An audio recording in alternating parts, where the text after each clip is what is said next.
Assalamualaikum warahmatullahi wabarakatuh. Halo teman-teman semua. Mari kita lanjutkan bedah buku kita mengkaji nasihat diri.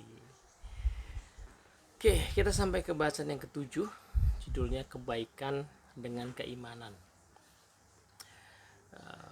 Quotesnya adalah kebaikan tanpa iman laksana buih di lautan.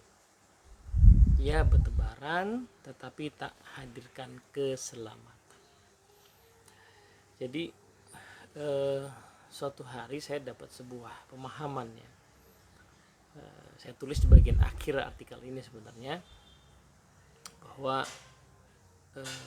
apa fungsi iman sebenarnya gitu. Kenapa kalau orang karena gini, iman itu kan belum operasional ya. Dia itu baru sebuah pemikiran, perasaan ya, yang ada dalam hati kita, nantinya akan mengarahkan kita ke dalam menjalankan sebuah perilaku ya. Kalau iman cukup kuat, pasti dia akan mengarahkan kita ke perilaku.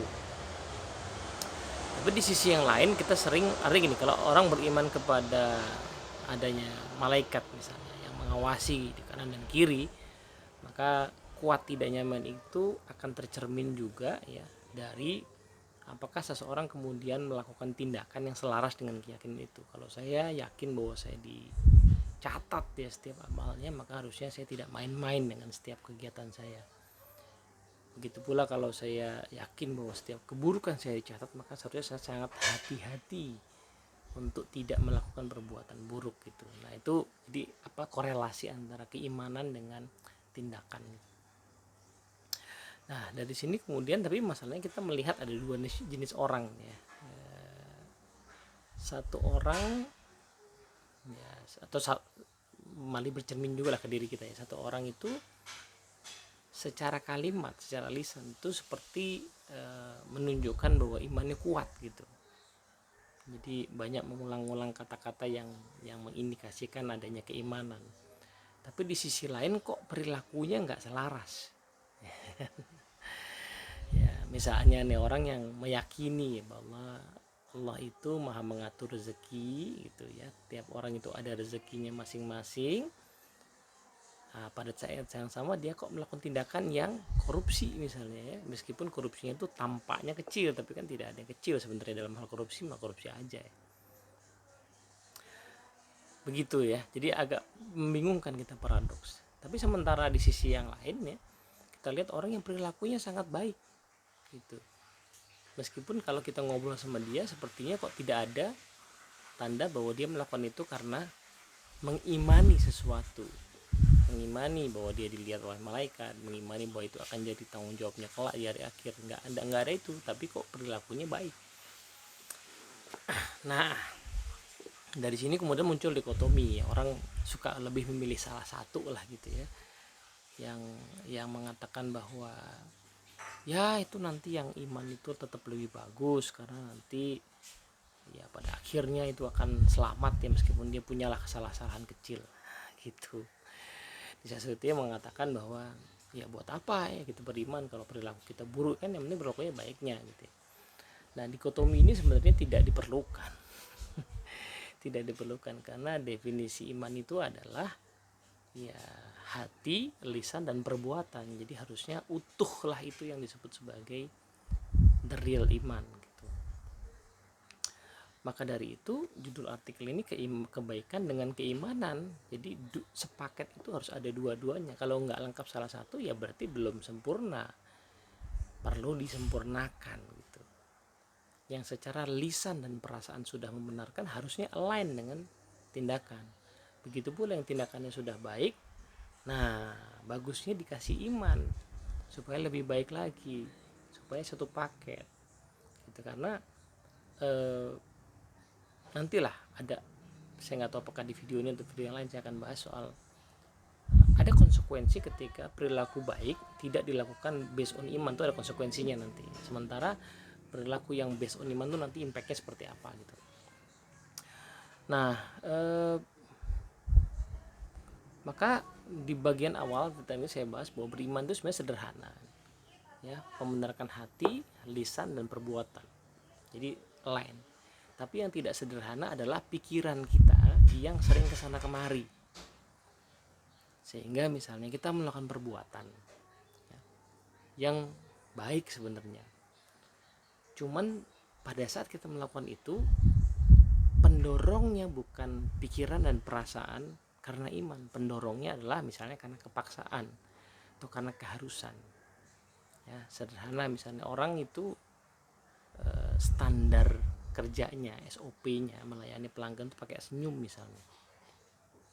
Senyum itu kan ibadah juga, ya kan?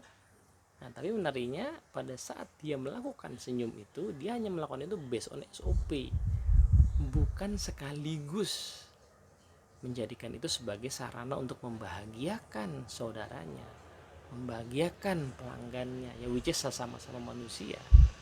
Bahwa senyumnya bisa jadi menghadirkan kebahagiaan ya. Senyumnya harusnya bukan hanya menjalankan SOP atau tanggung jawabnya. Nah, itu kenapa nggak terjadi? Karena tadi pikiran suka kesana kemari gitu.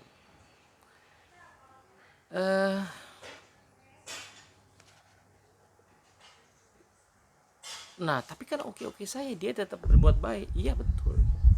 Cuman tadi ya belum lengkap gitu. Belum lengkap. Sementara kebalikannya ada orang yang mau kerja itu ya doa dulu, mau kerja itu ibadah dulu ya.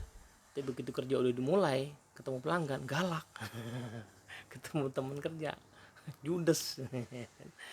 Ini kan rada aneh. Harusnya kalau dia berdoa dan dia beribadah dulu, should be hatinya itu tentram sehingga melayani orang itu akan lebih lembut, lebih tenang, lebih sungguh-sungguh gitu kan logikanya ya. Itu yang utuhnya itu yang seperti itu.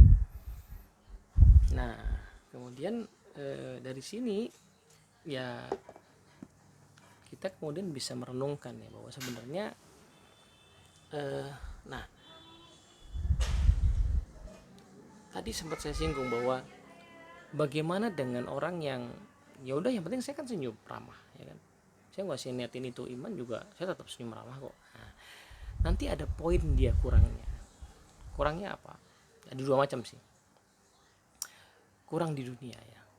Perilaku yang tidak didasari atas iman itu biasanya ada batasannya. Batasannya adalah ketika yang dia niatkan itu tidak kelihatan di dunia ini, maka dia akan merasa ini nggak ada gunanya, saya tidak perlu lakukan lagi ya kan? Contoh misalnya ya, saya itu berbuat baik pada tetangga. Nah, bukan karena iman, tapi karena saya pengen aja ya berbuat baik pada tetangga. Nah, maka perbuatan itu biasanya akan berhenti ketika saya mendapati tetangga saya tidak menganggap perbuatan baik itu sebagai sesuatu yang berharga. Bukannya malah dihargai, saya malah tetap aja dijudesin, dijulitin misalnya gitu. Nah, jadi ada batasan tuh perbuatan baik. Tapi kalau berbekal iman, maka saya tidak melakukan ini untuk tetangga itu semata-mata. Saya melakukan ini karena iman gitu ya. Iman yang mengajarkan saya bahwa berbuat baiklah pada tetanggamu dan tidak pilih-pilih gitu. Jadi akan ada batasan kalau kita nggak pakai iman. Akan ada keputusasaan, kekecewaan. Karena tidak semua hal yang baik itu buah baiknya di dunia ini. Ada yang buah baiknya di dunia ini tapi nanti masih jauh. Ada yang sama sekali tidak di dunia ini. Nah, itu yang membuat orang konsisten melakukannya hanya iman. Nah, di sisi yang lain ya iman itu seperti pendaftaran. Kita ikut ya ada sebuah perlombaan lari, kita ikut lari di situ, tapi kita nggak daftar, ya nggak bisa menang meskipun kita nomor 1 duluan. Harus daftar dulu bos. Ya kan. Jadi itu angle yang lain lah ya. Baik. Oke, jadi moga-moga manfaat. Assalamualaikum warahmatullahi wabarakatuh.